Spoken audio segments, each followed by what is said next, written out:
Good morning everyone, welcome to civil services study. ये practice set number 34 है। UP PCS के लिए practice करेंगे इसमें हम जीएस के प्रश्नों पर। तो चलिए स्टार्ट करते हैं। इस टेस्ट सीरीज़ की प्लेलिस्ट बना रखी है मैंने, वहाँ पर आप टेस्ट नंबर 1 से लेकर 34 तक पहुँच सकते हैं, यानी ये वाला जो टेस्ट है यहाँ तक पहुँच सकते हो।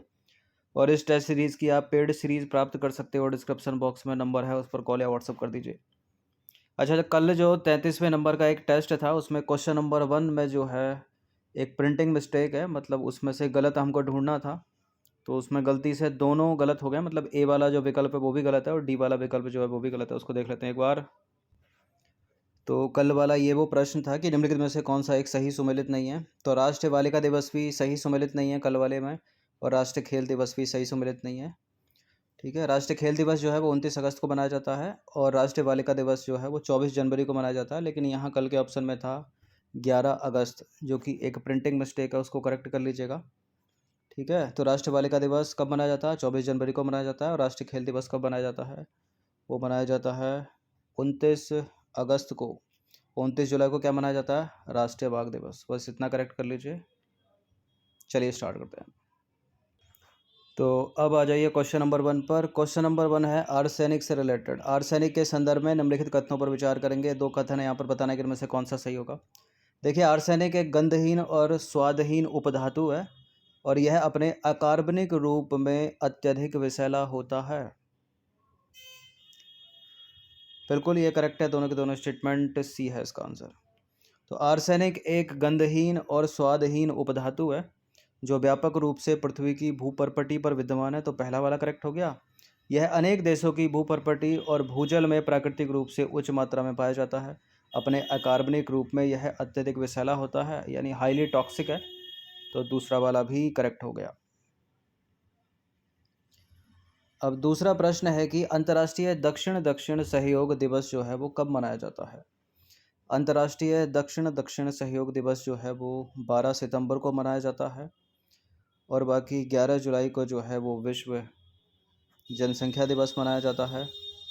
देखिए, प्रतिवर्ष जो है 12 सितंबर को दक्षिणी क्षेत्रों के देशों के आर्थिक, सामाजिक और राजनीतिक विकास को बढ़ावा देने हेतु अंतर्राष्ट्रीय दक्षिण दक्षिण सहयोग दिवस का आयोजन जो है किया जाता है। अच्छा, मूलतः दक्षिण दक्षिण सहयोग का आशय है ग्लोबल साउथ की परिधि में आने वाले विकासशील देशों के बीच तकनीकी सहयोग को बढ़ावा देना। ऊपर कुछ विकल्प थे, जैसे कि 11 जुलाई को था, तो 11 जुलाई को अंतर्राष्ट्रीय जनसंख्या दिवस या विश्व जनसंख्या दिवस माना जाता है। 21 जून को अंतर्राष्ट्रीय योग दिवस मनाया जाता है, और 14 जून को विश्व रक्तदाता दिवस जो है मनाया जाता है। एपिको आंदोलन के संदर्भ में निम्नलिखित कथनों में से कोई एक जो है वो गलत है, मतलब सही नहीं है।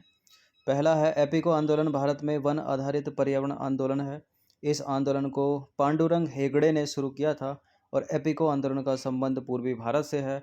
ये सारे के सारे कथन सही हैं, इनमें से कोई भी गलत नहीं है। अगर ये तीनों करेक्ट होंगे तो इसका आंसर डी होगा, वरना कोई गलत होगा तो ए बी सी होगा। तो एपिको आंदोलन भारत में वन आधारित पर्यावरण आंदोलन में से एक है, ये वाली बात सत्य है। और इस आंदोलन की जो शुरुआत है वो पांडुरंग हेगड़े ने की थी, ये भी करेक्ट हो गया। एपिको आंदोलन का संबंध दक्षिणी भारत से है, पूर्वी भारत से नहीं है। तो सी वाला स्टेटमेंट गलत हो गया, तो यही अपना आंसर है, तो डी भी हटा दीजिए।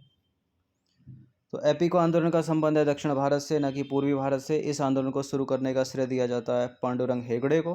और एपिको आंदोलन भारत में वन आधारित पर्यावरण आंदोलनों में से एक है। यह आंदोलन पश्चिमी घाट में कर्नाटक के उत्तरी कन्नड़ जिले में हुआ था। ये पॉलिटी का प्रश्न है। भारतीय संविधान का कौन सा अनुच्छेद अंतर्राज्यीय परिषद के गठन से संबंधित है, यानी इंटर स्टेट काउंसिल? बताइए, 262, 63, 64, 65। ये नंबर है, इस पर कॉल या व्हाट्सअप करके आप यूपी पीसीएस की पेड सीरीज प्राप्त कर सकते हो। सिविल सर्विसेज स्टडी चैनल को सब्सक्राइब रखिएगा। इसका उत्तर है अनुच्छेद 263, 263। प्रश्न इंपॉर्टेंट है, कई बार एग्जाम में पूछा हुआ है। तो अनुच्छेद 263 के अनुसार परिभाषित अधिदेश के अनुसरण में परामर्श करने हेतु एक स्वतंत्र राष्ट्रीय फोरम के रूप में अंतर्राज्यीय परिषद यानी इंटर स्टेट काउंसिल स्थापित किए जाने की महत्वपूर्ण सिफारिश की गई थी। इस सिफारिश के अनुसरण में संविधान के अनुच्छेद 263 के तहत राष्ट्रपति के द्वारा यानी प्रेसिडेंट के द्वारा दिनांक 28 मई 1990 को जारी आदेश के माध्यम से इंटर स्टेट काउंसिल का गठन किया गया था, जिसकी पहली बैठक हुई थी 10 अक्टूबर 1990 को। देखिए, क्वेश्चन नंबर 5 क्या कहता है कि यह बात संविधान के निम्नलिखित में से किस अनुच्छेद में निहित है कि राज्यसभा का गठन 250 सदस्यों से मिलकर होगा, जिसमें 238 सदस्य राज्यों के और संघ राज्य क्षेत्रों के प्रतिनिधि होंगे तथा 12 सदस्य राष्ट्रपति द्वारा मनोनीत होंगे। अनुच्छेद 80, 81, 84 या 111 किस में है ये निहित? यह अनुच्छेद 80 में। ऑप्शन नंबर ए है इसका आंसर। तो संविधान के अनुच्छेद 80 के अनुसार राज्यसभा का गठन 250 सदस्यों से मिलकर होगा, जिसमें 238 सदस्य राज्यों की और संघ राज्य क्षेत्रों के प्रतिनिधि होते हैं तथा 12 सदस्य राष्ट्रपति द्वारा मनोनीत होते हैं। और अनुच्छेद 84 जो था ऊपर ऑप्शन में, तो अनुच्छेद 84 में संसदीय सदस्यों की योग्यता और अर्हताओं का निर्धारण जो है किया गया है। नंबर 6 पर आ जाइए। थार मरुस्थल के संबंध में निम्नलिखित कथनों पर विचार कीजिए, बताना कि इनमें से कौन सा सही होगा। देखिए, थार मरुस्थल को ग्रेट इंडियन डेजर्ट के नाम से भी जाना जाता है और यह पाकिस्तान के पूर्वी क्षेत्र में स्थित पंजाब और सिंध प्रांत तक विस्तृत है। बिल्कुल, ये करेक्ट है दोनों के दोनों स्टेटमेंट। तो थार मरुस्थल को ग्रेट इंडियन डेजर्ट के रूप में भी जाना जाता है और ये उत्तर पश्चिमी प्रांत के राजस्थान, उत्तर पश्चिमी भारत के राजस्थान राज्य में तथा पाकिस्तान के पूर्वी क्षेत्र में स्थित पंजाब और सिंध प्रांत तक विस्तृत है। तो दूसरा वाला भी करेक्ट है।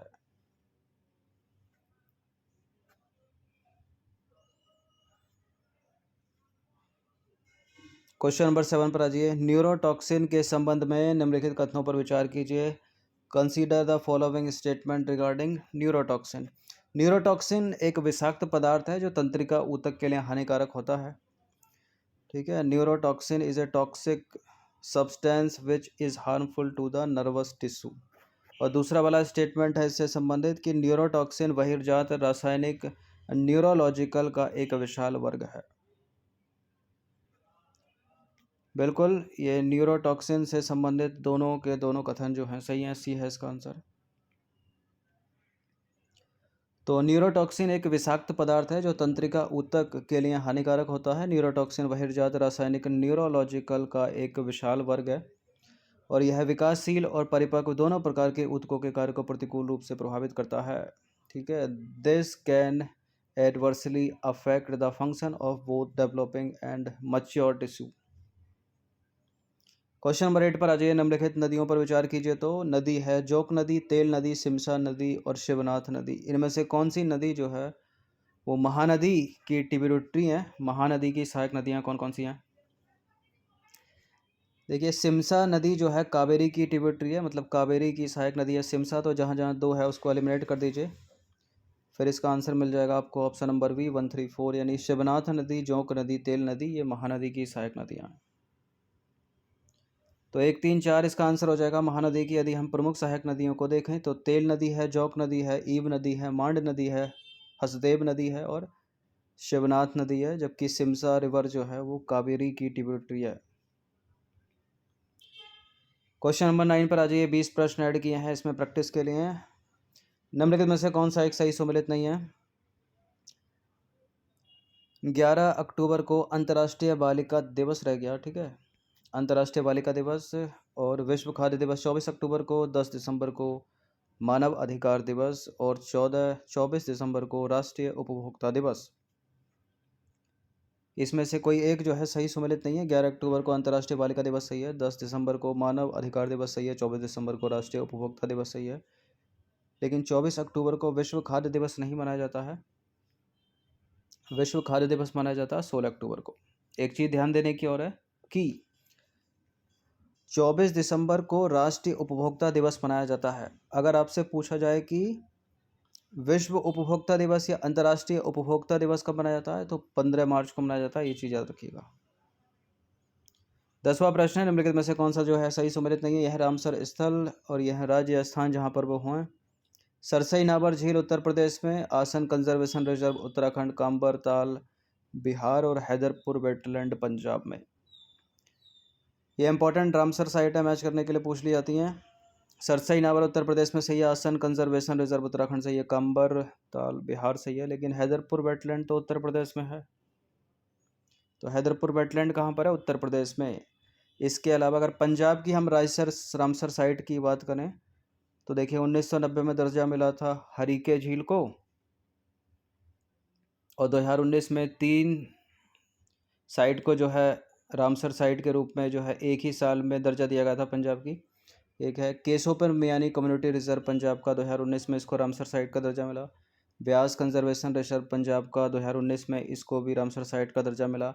नांगल पक्षी अभयारण्य पंजाब का 2019 में भी इसको रामसर साइट का दर्जा मिला। अब है 11वां प्रश्न कि 9 नवंबर सन 2000 को उत्तर प्रदेश के 13 जिलों को अलग करके उत्तरांचल नाम का एक नया राज्य बनाया गया था, अलग राज्य बनाया गया था, जिसको 2007 में उत्तराखंड के नाम से जाना जाने लगा। इसी संदर्भ में ये प्रश्न है, आपको बताना है कि निम्नलिखित में से कौन सा जिला उत्तर प्रदेश की सीमा को स्पर्श नहीं करता है उत्तराखंड का। देखिए प्रश्न आसान सही है, इसको बड़ा करके खींचा गया है, इसी तरह से जो है कुछ प्रश्न रख दिए जाते हैं। तो उत्तर प्रदेश के पड़ोसी राज्य उत्तराखंड के कुछ ज़िले जो है उत्तर प्रदेश की सीमा से लगे हैं।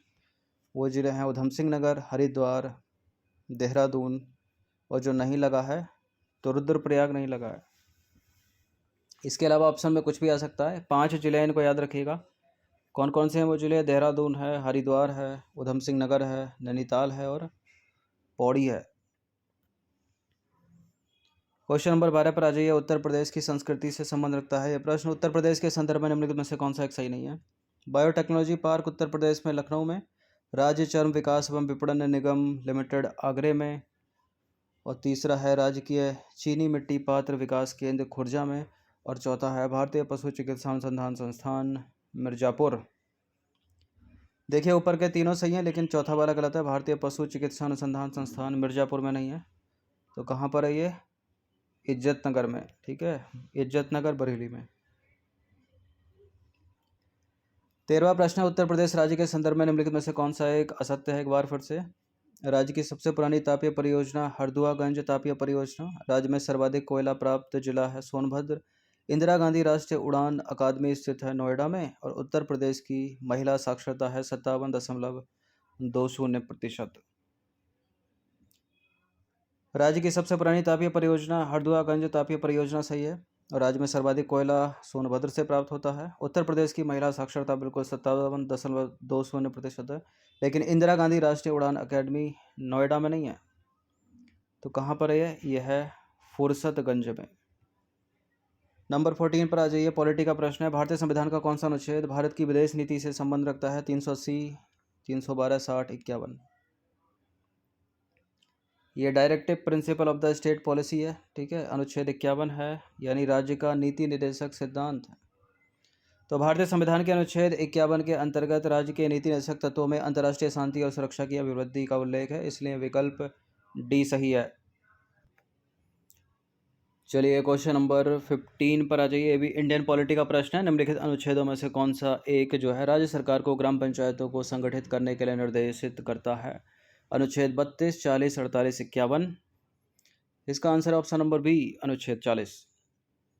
तो संविधान का अनुच्छेद 40 राज्यों के लिए ग्राम पंचायतों के गठन का प्रावधान करता है। इसके अनुसार राज्य ग्राम पंचायतों का संगठन करने के लिए जो है कदम उठाएगा और उनको ऐसी शक्तियाँ और प्राधिकार प्रदान करेगा जो उन्हें स्वायत्त शासन की इकाइयों के रूप में कार्य करने योग्य बनाने के लिए आवश्यक हों। क्वेश्चन नंबर 16 पर आ जाइए। भारतीय संविधान के अंतर्गत निम्न में से किसे जो है मूल अधिकारों का संरक्षक समझा जाता है? मूल अधिकारों का संरक्षक यानी आपके फंडामेंटल राइट्स का जो कस्टोडियन है वो पार्लियामेंट नहीं है, प्रेसिडेंट नहीं है, पीएम नहीं है, वो है न्यायपालिका। ठीक है, वो हाई कोर्ट हो सकता है, वो सुप्रीम कोर्ट हो सकता है। तो सर्वोच्च न्यायालय यानी सुप्रीम कोर्ट को मौलिक अधिकारों का संरक्षक एवं भारत के संविधान का जो है अभिभावक माना जाता है।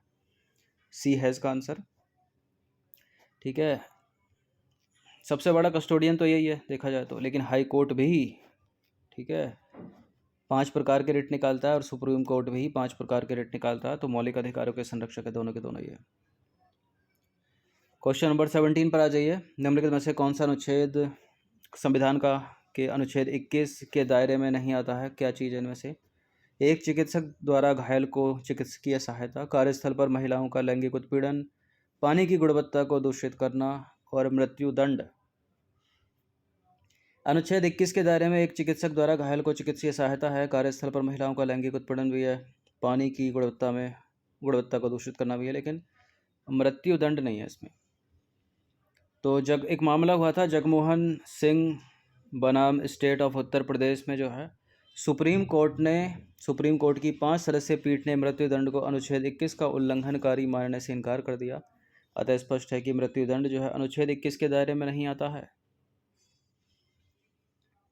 क्वेश्चन नंबर 18 पर आ जाइए। राज्य मानवाधिकार आयोग के अध्यक्ष एवं सदस्यों की नियुक्ति की जाती है किसके द्वारा? देखिए, राज्य मानवाधिकार आयोग के अध्यक्ष और सदस्यों की नियुक्ति की जाती है राज्य के राज्यपाल के द्वारा। ऑप्शन नंबर ए है इसका आंसर। तो मानवाधिकार संरक्षण अधिनियम 1993 की धारा 22 के तहत राज्य मानवाधिकार आयोग के अध्यक्ष और सदस्यों की नियुक्ति राज्यपाल द्वारा की जाती है, यानी स्टेट के गवर्नर के द्वारा की जाती है। इसी के विपरीत अगर हम देखें राष्ट्रीय मानवाधिकार आयोग को या भारत का जो मानवाधिकार आयोग है उसके अध्यक्ष एवं सदस्यों की नियुक्ति वो राष्ट्रपति के द्वारा की जाती है। तो स्टेट में करेगा गवर्नर और सेंट्रल में करेगा प्रेसिडेंट। क्वेश्चन नंबर 19 पर आ जाइए। निम्नलिखित में से कौन जो है भारत का एकमात्र यहूदी वायसराय था? Lord reading, Lord Irwin, Lord Canning या लॉर्ड कर्जन? भारत का एकमात्र यहूदी वायसराय कौन था? Lord reading. तो भारत का एकमात्र यहूदी वायसराय लॉर्ड रीडिंग था। इसका कार्यकाल 1921 से लेकर 1926।